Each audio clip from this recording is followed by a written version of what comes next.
Yan, syempre, so before we start programming with Python, kailangan install na si Python sa machine nyo. So, just go to python.org, then sa downloads, hanapin nyo, ayan, balik sa downloads. Hanapin nyo yung version na 3.7.7 kasi yan yung gagamitin ko for this tutorial, no? Just go to, sa download link.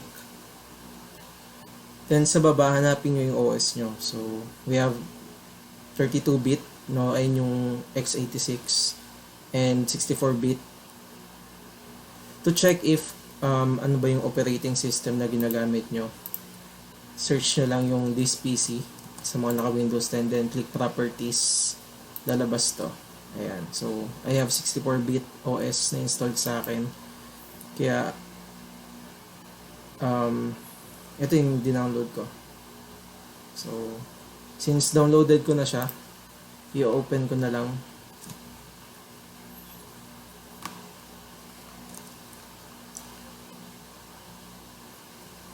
Ayan. So may existing Python kasi ako. Sa inyo fresh to kung makikita nyo. So i-make sure nyo lang na i-check nyo tong mga ito. Ayan. So check nyo.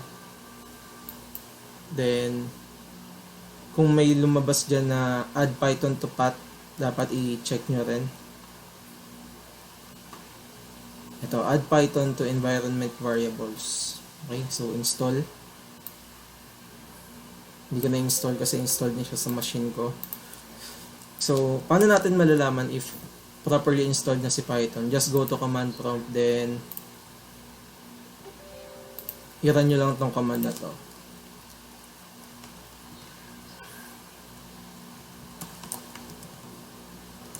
So, type nyo lang Python.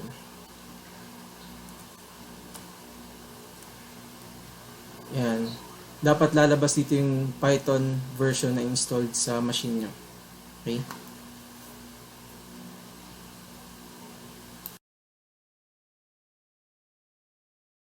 So, after we install Python, syempre kailangan natin ng IDE, no? So, ano ba yung IDE? So, IDE basically is, dito tayo nagka-code, no? So, ang pinili kong IDE for this tutorial is PyCharm. So, punta lang kayo sa jetbrains.com. Ayan, /PyCharm. Then, sa download, may dalawa kayong option, no, for professional and community. If nag-i-start pa lang naman kayo, walang problema ang gamitin si community. So, download na natin.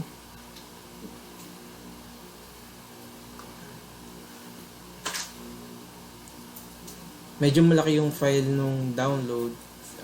Since na-download ko na siya, cancel ko na. Ito na yun.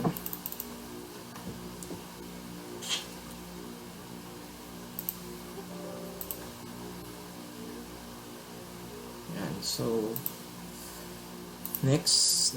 Tapos, option nyo na kung checkan nyo. Pero, advice ko, checkan nyo tong dalawa.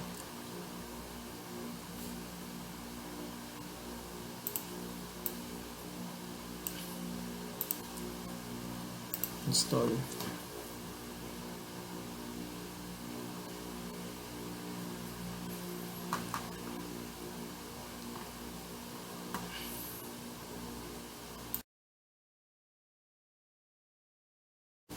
So, ayan, natapos na installation.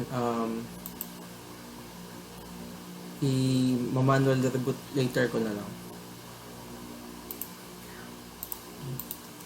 Open natin si PyCharm.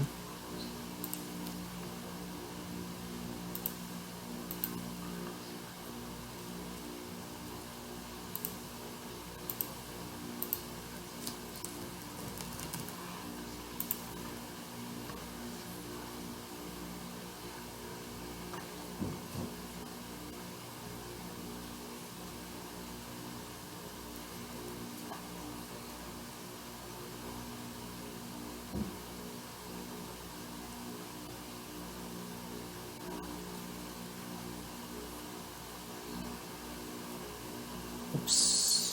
Ayan. So, since fresh install yung sa inyo, wala pa kayo makikita ng ganito, no? So,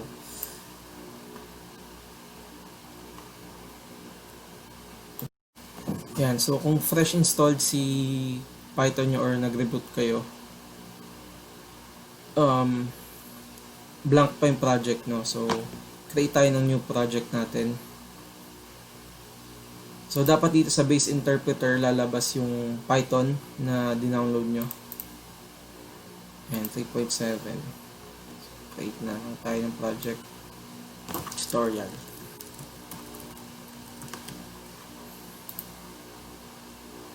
New.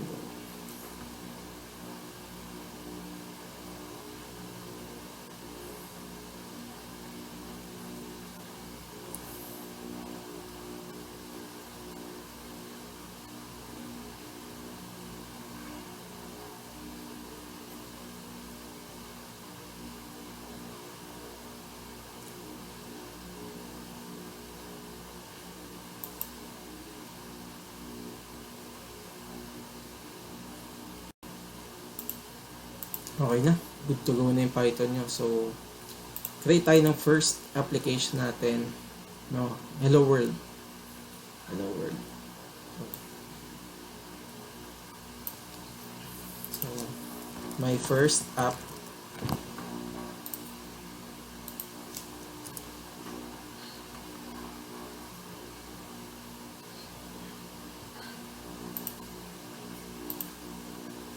Ayan. So, print tayo ng hello world. Then, para i-run natin yung program,